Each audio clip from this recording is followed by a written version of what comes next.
मित्रों नमस्कार। मैं विनय त्रिपाठी इस चलचित्र में आप सबका स्वागत करता हूं। आज का जो विषय है वह समसामयिक परिदृश्य में चर्चा में जो बातें हैं उनसे संबंधित है और यह व्यवस्था है कि भारत में सनातन परंपरा में, या जिसे सीधे सीधे शब्दों में कहें तो अंग्रेजों से पहले, क्योंकि अंग्रेजों ने आधुनिक शिक्षा पद्धति की जो नींव रखी उसी को शिक्षा माना जाता है वर्तमान पिछले शब्दावलियों में। तो उससे पहले कितनी शिक्षा थी, किस तरह की शिक्षा थी, लोग कितने शिक्षित थे। अभी पिछले दिनों समाचार पत्रों में एक बहुत महत्वपूर्ण वक्तव्य देश के एक बहुत बड़े संगठन राष्ट्रीय स्वयंसेवक संघ के प्रमुख माननीय श्री मोहन भागवत जी का छपा था, जिसमें उन्होंने कहा था कि देश में 76% लोग साक्षर थे। मुझे प्रतिशत थोड़ा सा इधर उधर भी हो सकता है क्योंकि इस संदर्भ में और तरह के आंकड़े भी आते हैं। तो मित्रों, यह जो बात है इसके संदर्भ में जो सनातन परंपरा है, जो सनातन मान्यता है, जो सनातन व्यवस्था है, जो सनातन पद्धतियां हैं, जो सनातन आचार व्यवहार और नीति है, उसके संदर्भ में अविश्वास प्रकट करने वाले लोगों को यह बात गले नहीं उतरी और उन्होंने अपनी तरह से, बहुत सारे लोगों ने इसका जिसे कहते हैं खिल्ली उड़ाने का भी प्रयास किया, मजाक उड़ाने का भी प्रयास किया। तो मित्रों, यह जो प्रतिशत है वह निश्चित रूप से कम है। क्यों? क्योंकि भारत में कभी भी ऐसा था ही नहीं कि लोग शिक्षित ना रहे हों। मैं अपने अध्ययन, मैं इतिहास का विद्यार्थी हूं और मेरी जो अपनी चिंतन प्रक्रिया है, जो अध्ययन प्रक्रिया है और जो समाज को समझने का अपना तरीका है, जो मेरी पद्धति है, उसके अनुसार मैं दृढ़ता पूर्वक कहता हूं कि भारत में 100% साक्षरता थी, शिक्षा थी। साक्षरता शब्द भिन्न है, साक्षरता भी मैं कह सकता हूं, लेकिन यहां साक्षरता नहीं कहूंगा, शिक्षा कहूंगा। तो मैं कहूंगा 100% शिक्षा थी। और एक ये तथ्य हो गया कि भारत में सनातन परंपरा में, प्राचीन भारत में 100% शिक्षा थी। और जो दूसरा तथ्य मैं रख रहा हूं बहुत दृढ़ता के साथ और विश्वास के साथ यह तथ्य रख रहा हूं अपने अध्ययन के आधार पर कि भारत में जितने विद्यालय थे, संसार में किसी भी देश में इतने विद्यालय कभी नहीं थे, ना आज हैं और भविष्य में तो कह नहीं सकते। क्योंकि अगर सनातन मूल्यों को संसार के लोग अपना लें, सनातन पद्धतियों को अपना लें तो हो सकते हैं। इसलिए भविष्य में क्या स्थिति होगी इसके संदर्भ में कोई दावा नहीं किया जा सकता, कुछ नहीं कहा जा सकता। लेकिन अतीत के बारे में जब बात करते हैं तो चूंकि अतीत बीत चुका है और वो सारी बातें हैं, इसलिए उनके संदर्भ में बात कही जा सकती है। तो यहाँ दो बातें हो गई। पहली बात हो गई क्या? पहली बात यह है कि भारत में 100% शिक्षा थी और दूसरी बात तो यह कि भारत में कोई व्यक्ति ऐसा नहीं था जो यह कहे कि उसे शिक्षा प्राप्त करने का अवसर नहीं मिला और वह किसी प्रकार से वंचित रहा। वंचना बहुत प्रचलित शब्द है इस दौर का और ये आधुनिक वर्षों में बहुत ये प्रयोग किया जाता है। तो मित्रों, एक जो दो बातें हुई कि 100% शिक्षा थी, दूसरा कि कोई व्यक्ति ऐसा नहीं था जो कहे कि उसे शिक्षा प्राप्त करने का अवसर नहीं मिला, और तीसरी बात मैं जो कहना चाहता हूं कि आधुनिक कालखंड में बहुत बड़ी चुनौती ये रहती है कि जो प्रायोगिक शिक्षा है वो किस तरह से अधिक से अधिक की जाए और किस तरह से बच्चों को प्रायोगिक शिक्षा का ज्ञान प्रदान किया जाए। तो जब हम ये देखते हैं आधुनिक परंपरा में तो यह पाते हैं कि जो प्रायोगिक शिक्षा है वह रसायन विज्ञान, भौतिक विज्ञान, जीव विज्ञान आदि कुछ विषयों के लिए ही उपलब्ध है। लेकिन अगर आप देखो कि गणित जैसे विषयों के लिए या समाज विज्ञान के विषयों के लिए तो आपको प्रायोगिक शिक्षा वहां देखने को नहीं मिलती। अर्थशास्त्र के विषय के लिए आपको, या राजनीति विज्ञान के विषय के लिए, या इतिहास के लिए आपको, या चिकित्सा विज्ञान के लिए बहुत व्यवस्थित जो प्रायोगिक शिक्षा है उसका उतना व्यवस्था आपको देखने को नहीं मिलती।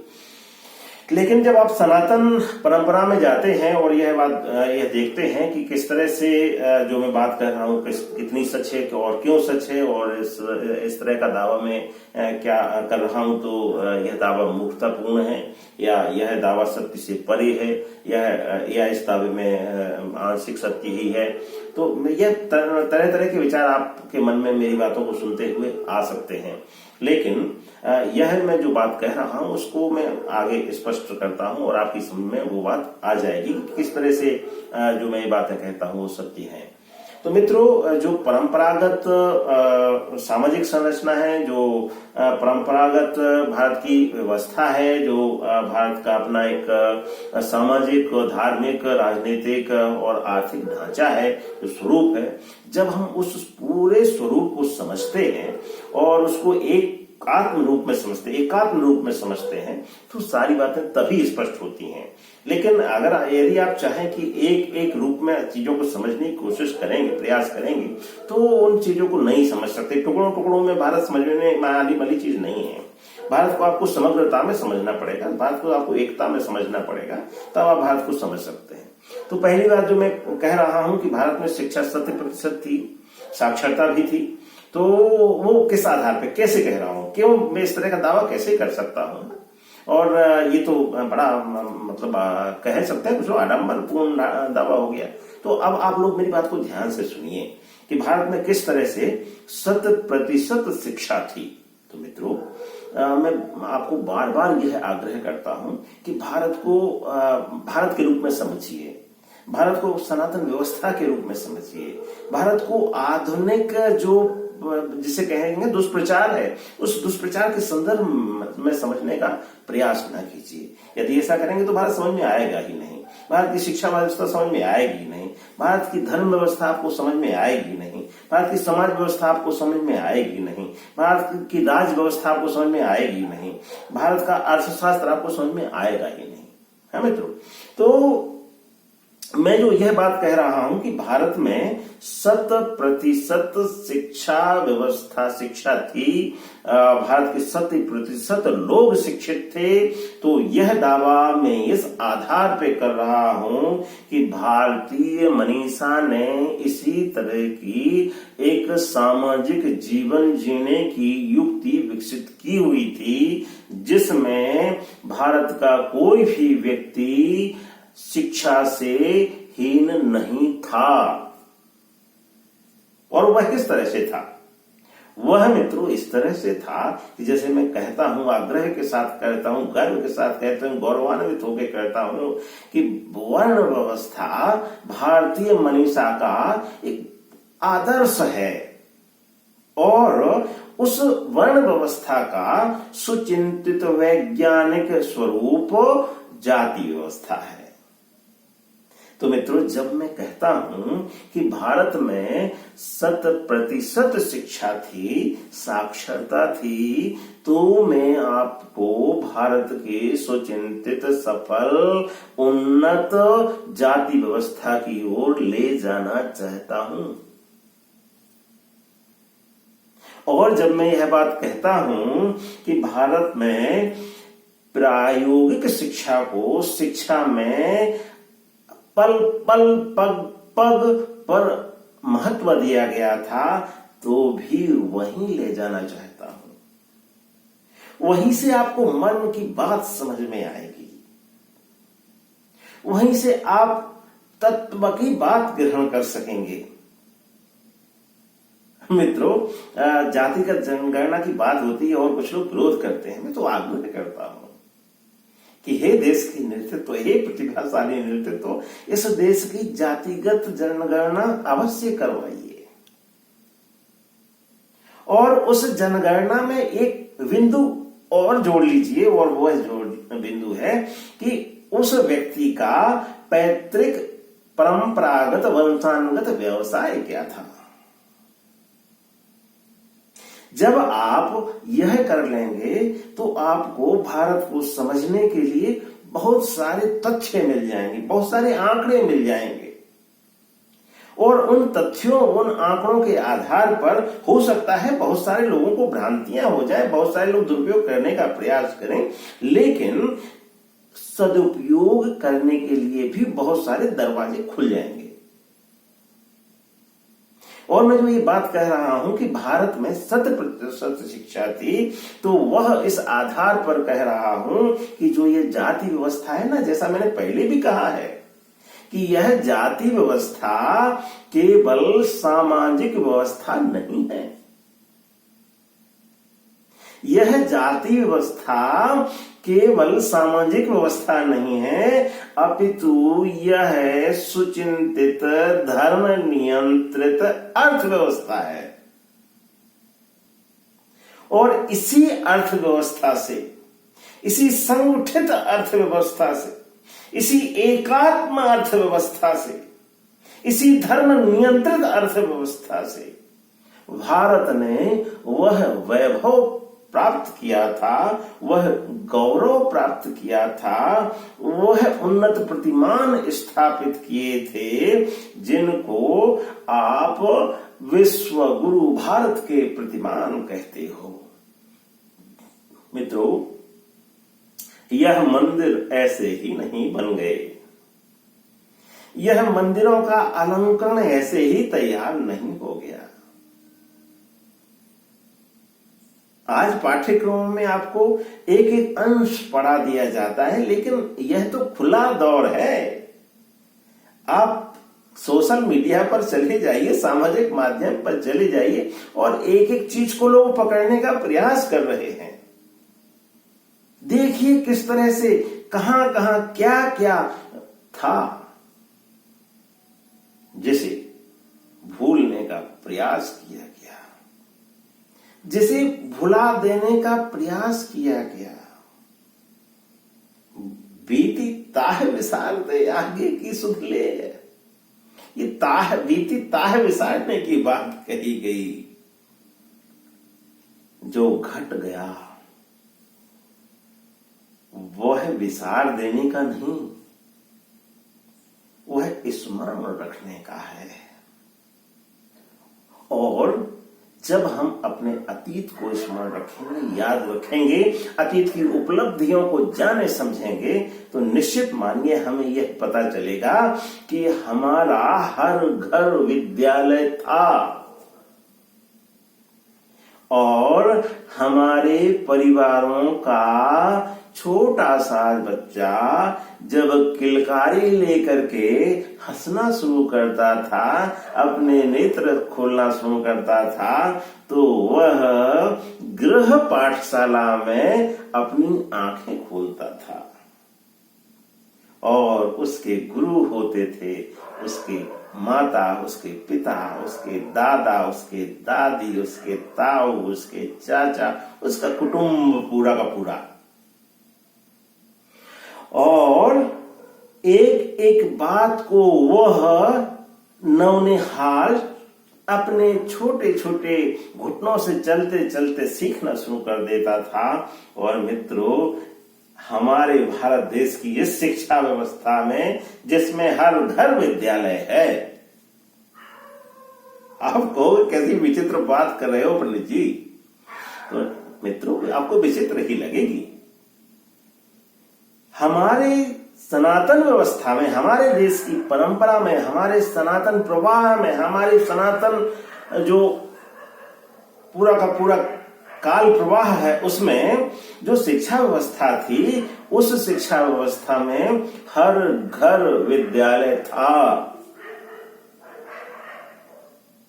इस व्यवस्था में किसी राजा को मास्टरों की नियुक्ति नहीं करना होती थी, शिक्षकों की नियुक्ति नहीं करना होती थी, वे किसी के वेतन भोगी नहीं थे,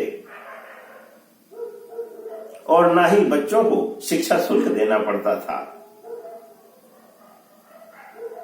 जो विशेष प्रकार की शिक्षा के लिए जहां आवश्यकता होती थी, वहां बड़े बड़े आश्रम थे, आश्रम गुरुकुल थे, और उन गुरुकुलों में जो ऋषि महर्षि हैं वह शिक्षा देते थे, आचार्य शिक्षा देते थे।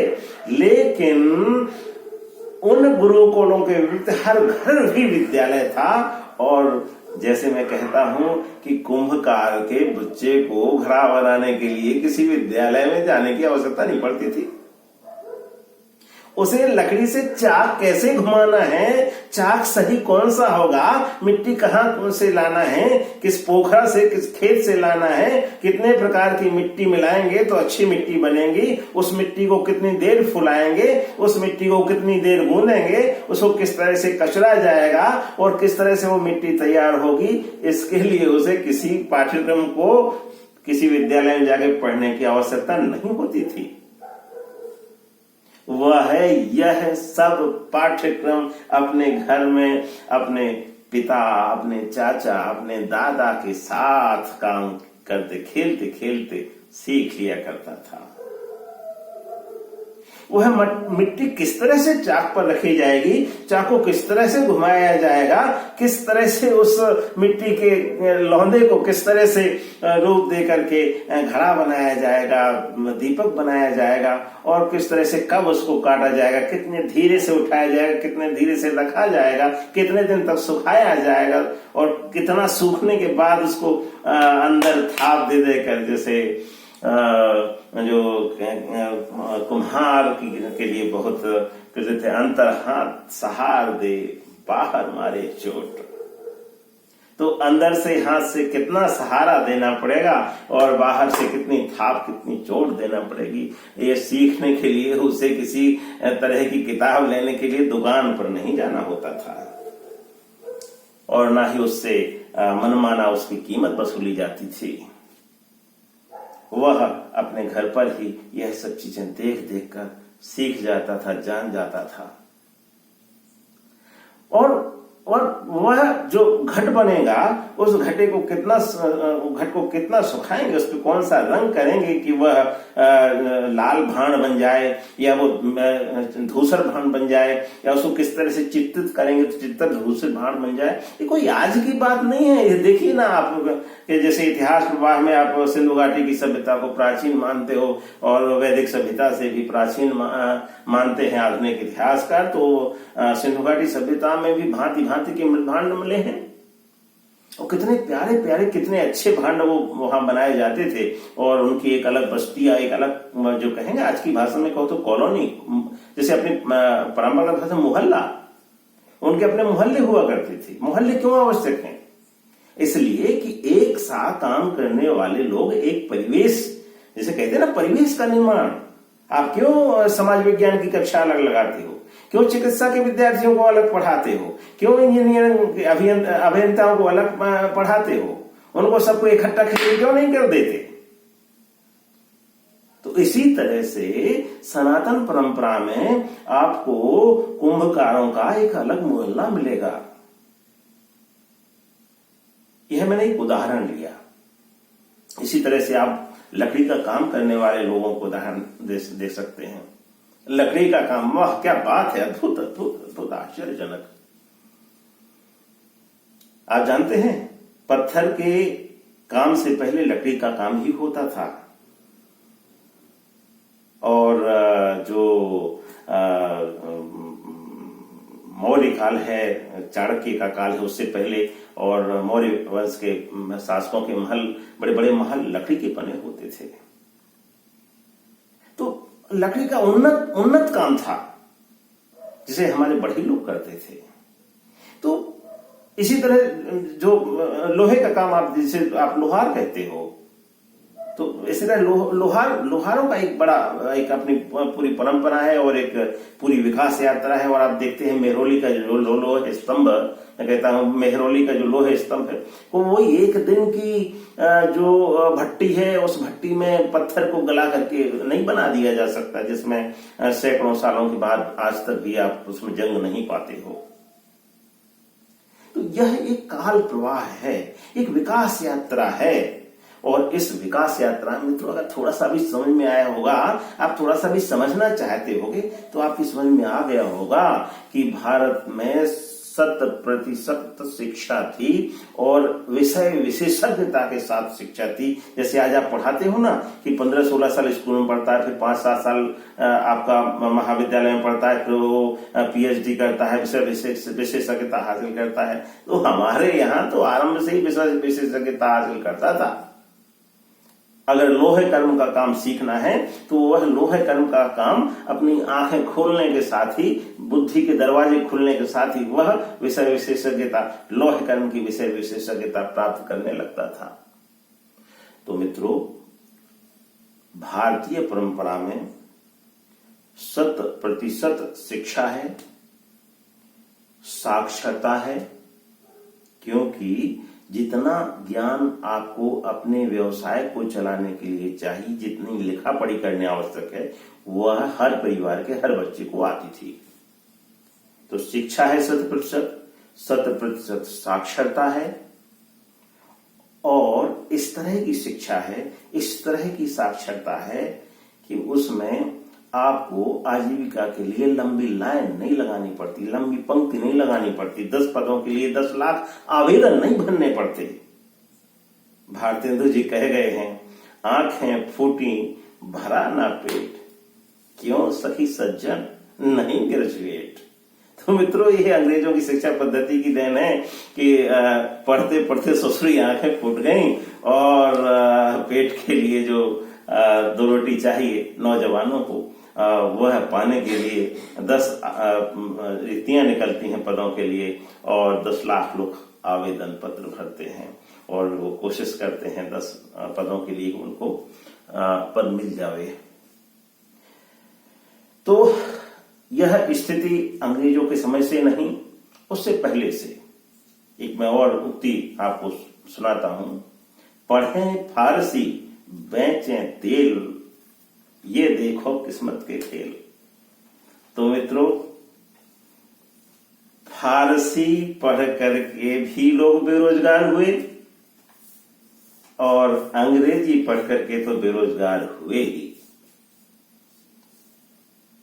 तो मैंने जो आरंभ में आपसे कहा था वह पुनः दोहराता हूं, और मैं गर्व अनुभव करता हूं कि हमारे देश का बुद्धिमान सामाजिक नेतृत्व, राजनीतिक नेतृत्व इस बात को भली प्रकार समझ रहा है कि सनातन यात्रा में भारत ने जो उपलब्धियां प्राप्त की, उन उपलब्धियों की जो गरिमा और महिमा है वह अद्वितीय है, और हमें उस वैभव की ओर अगर जाना है तो अपने उन मूल्यों को अपनाना होगा, अपने उस स्वाभिमान को अपनाना होगा जो हमारे ऋषि मुनियों की देन है, हमारी परंपरा की देन है।